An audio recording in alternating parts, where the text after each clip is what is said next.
everyone, my name is Meredith Thomason and I am the pastry chef for Nestle Toll House.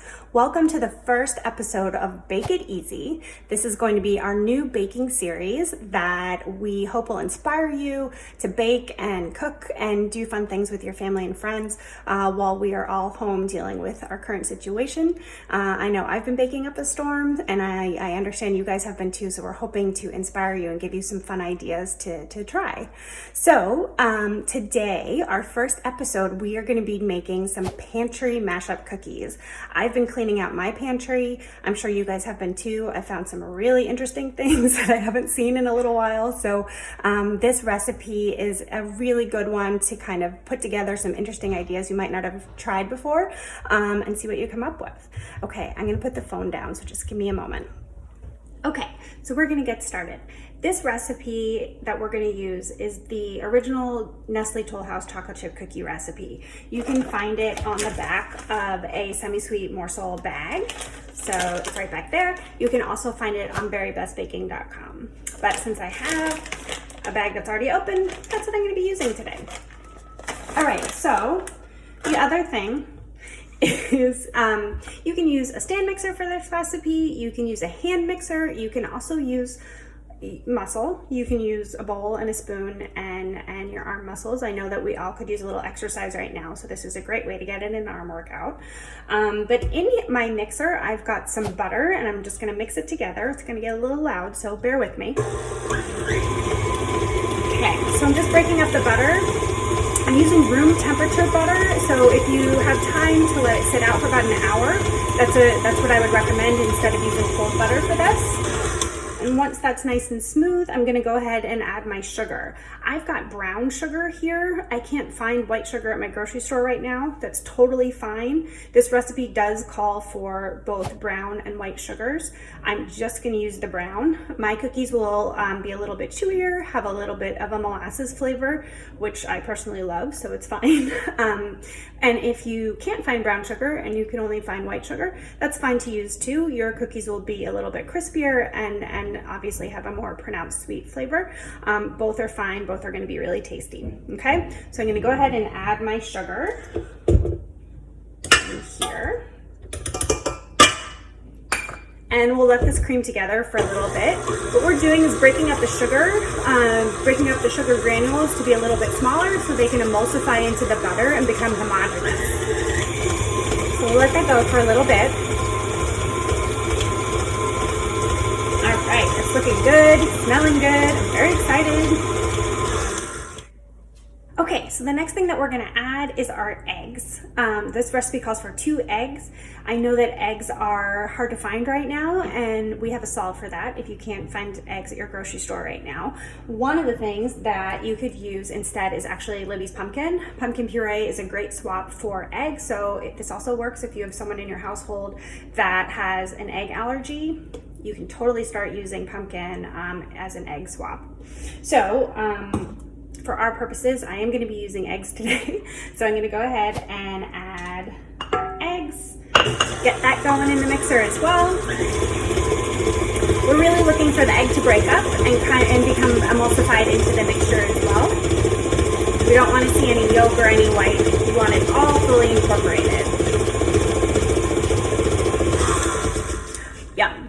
Okay, our next ingredient, vanilla. If you don't have vanilla extract at the house right now, totally fine. Your cookies will come out great, I promise. They'll still be super tasty, especially since we're adding all those pantry goodies to them. But we do have some vanilla extract, so I'll go ahead and add that. If you want to experiment with other extracts, you have leftover almond extract or peppermint extract or coconut extract. That's one of my favorites. This might be a really fun time to try one of those too. This recipe is really great because you can just experiment with so many flavors and textures. So go ahead, add whatever you'd like in terms of extracts. Another fun thing that you might want to try adding, if you have any maple syrup, this would be a fun recipe to try with that too. All right, so we'll get our vanilla in there. Okay, so let me just show you what this looks like now. It's really nice and it's fluffy. It's got everything incorporated into it, and we are ready to add our dry ingredients. So put this back on.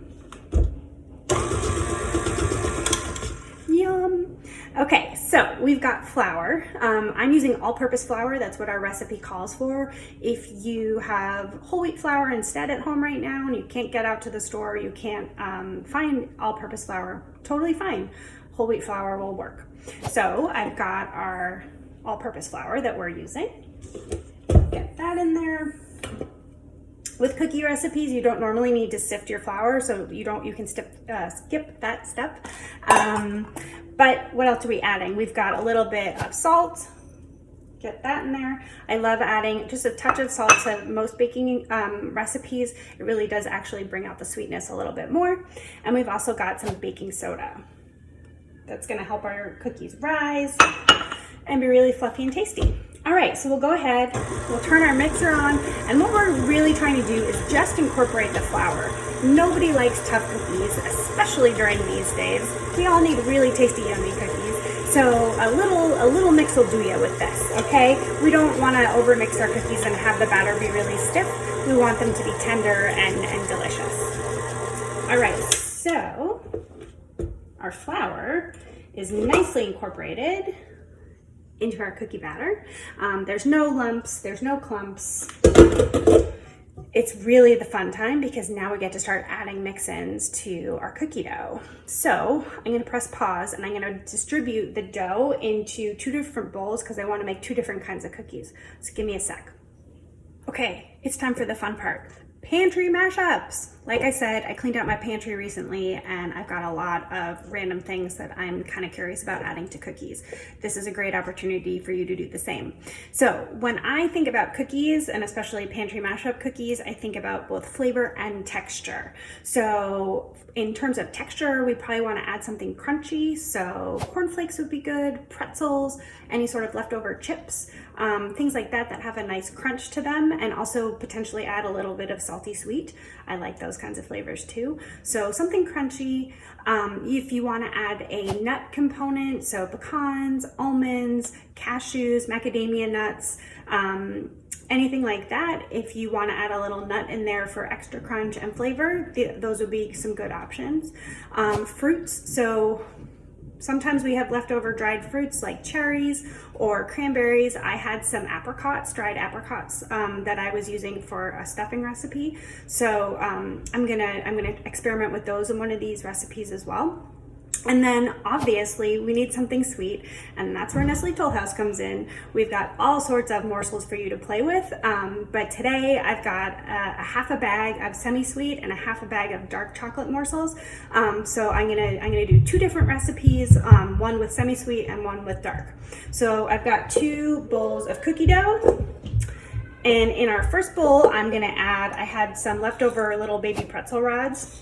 So I'm gonna add those in there.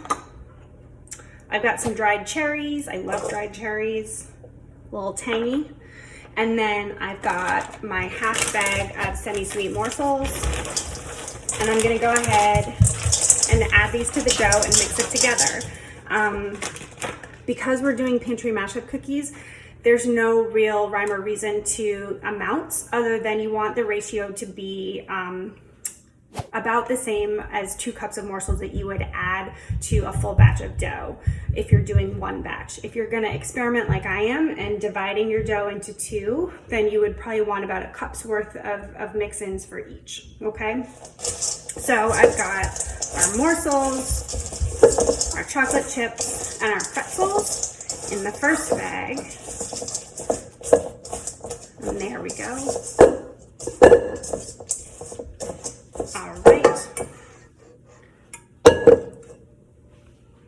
Betty, what you doing? I'm almost done. I'm almost done, Betty. I know you want to say hi. I know. Mom is an awesome cooker. Thanks, Betty. All right, Betty, I'm almost done, and then you guys can come back downstairs, okay? Okay. All right, I've got our cookies scooped, and we're gonna walk over to the oven and get them in there. Here's our oven.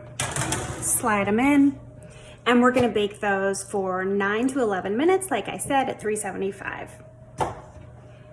So the cookies are out, they look delicious, and I can't wait to try them. Let's see here.